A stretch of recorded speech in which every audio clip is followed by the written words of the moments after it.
This is Michael McClure at Professional One on Twitter, and I just wanted to give you sort of a little intro explanation as to the video you're about to watch. I spoke at a real estate conference last week in Atlanta called RE Tech South, and I spoke on the topic of how tech-savvy brokers can leverage social media to build their business. As part of that, I reached out to 3 really smart guys that I know and asked them to make a little video contribution to the presentation that I gave. And what you're about to watch is what they gave me. Specifically, I reached out to Matthew Shadbolt of the Corcoran Group in New York City, Jay Thompson of Thompson's Realty in Phoenix, Arizona, and Darren Persinger of ProductivityJunkies.com and SocialRecruiting.com in Seattle. Matthew speaks on the topic of leveraging Facebook, Twitter, and YouTube to connect with a community. Jay speaks on the topic of using the web to build a business, more specifically his blog, in terms of creating web leads and attracting agents. And then finally, Darren weighs in on the topic of recruiting, leveraging social media. I really learned a lot from what these guys had to say. I hope you do too. Thank you so much for watching this video. Hi everyone, my name is Matthew Shadbolt. I'm the Director of Interactive Product and Marketing here at the Corcoran Group in Manhattan. And Michael has invited me to share with you some insights that we've been working with here at Corcoran for how a brokerage can best leverage social media and Facebook in particular. So I'm going to tell you 7 tips that we've been working with to hopefully build out your presence and build your business using social media.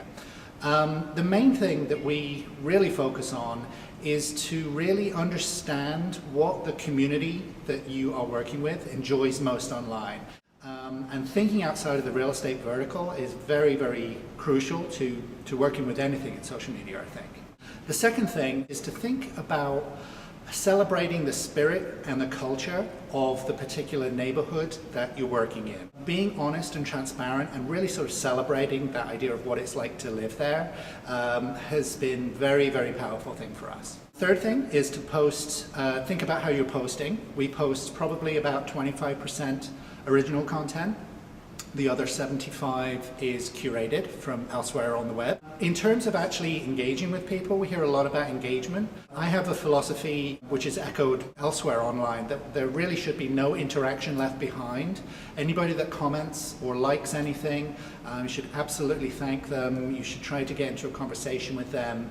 The number 5 thing that I can tell you is to really help the process of finding a home, which is essentially a very, very stressful thing, make it as smooth and easy as possible for those people asking you those questions online. And, you know, really to post in a timely and sensitive way. We've actually seen a lot of success by posting things that are very immediate, very tied to the culture of the city and very relevant to what is exactly going on right now. And the final thing is just to have fun. That's one of the main things that I can advocate to you guys is have fun with it. So I hope that these tips helps. Thank again to Mike for inviting me to share this insight with you, and I hope you all enjoy and find these things valuable. Okay, thanks a lot everyone. Hey, Jay Thompson here from PhoenixRealEstateGuy.com. Michael McClure, a good friend of mine, asked me to give him a little bit of video talking about my business. I'm the owner-operator of Thompson's Realty. It's a small independent brokerage in the Phoenix, Arizona metro area. Started the brokerage 3 years ago. The original plan was for it to be 3 people, me, my wife, and a friend of ours. Almost immediately after posting on my blog that we'd opened the brokerage, I started getting phone calls and emails from other agents around town saying that they wanted to come work with us. Here it is, just over 3 years later, we're now at 30 agents, 27 more than we originally planned on having. We really do no recruiting. Our social media and internet presence basically brings people to us, which is great because it tends to bring like-minded people to us. Like attracts like. The blog, my goal for lead generation for our blog in 2010 was 4,000. I wanted to distribute 4,000 leads to my agents. We barely missed that. We hit about 3,800. My goal for 2011 is 5,000 leads. Some ideas of ways to increase the volume of prospects that we generate. A lot of it's being done through conversion optimization, which is a topic that's near and dear and passionate to my heart right now. It's basically tweaking, making very small adjustments to an existing website in order to increase prospect generation. That's what we're going to do. People ask me frequently how much business my real estate blog generates. And that's an extremely difficult question to answer because I ask every client that contacts us, how did you find us? And they always say, almost always, 99% of the time, will say, we found you on the internet.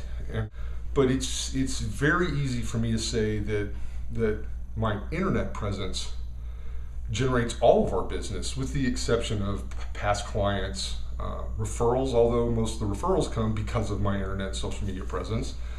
So really, our entire business and most of the business of our agents is generated via the internet. The blog itself, simply because when I look at analytics and it's got 8 times the traffic of Thompson's Realty, then it's safe to say from the internet sites, then the odds are overwhelming that those prospects are generated from PhoenixRealEstateGuy.com itself.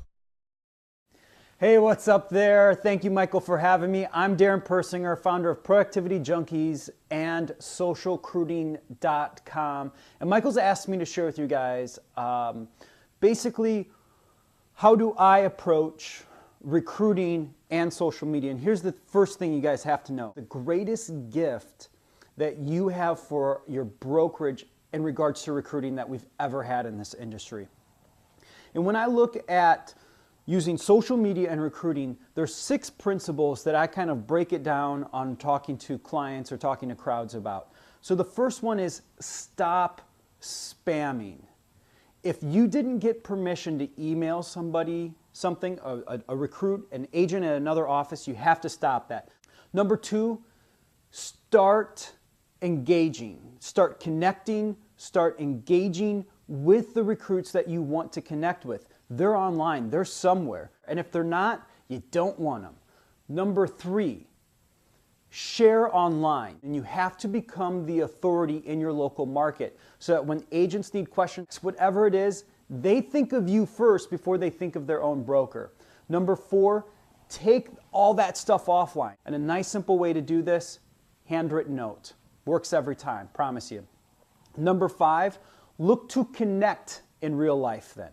And then number 6, wrap this up of sharing in real life. So you've been sharing online, but look for opportunities to become the real authority in training events, in seminars, wherever it's at. But best of all, one-to-one. And those are the 6 principles of social recruiting.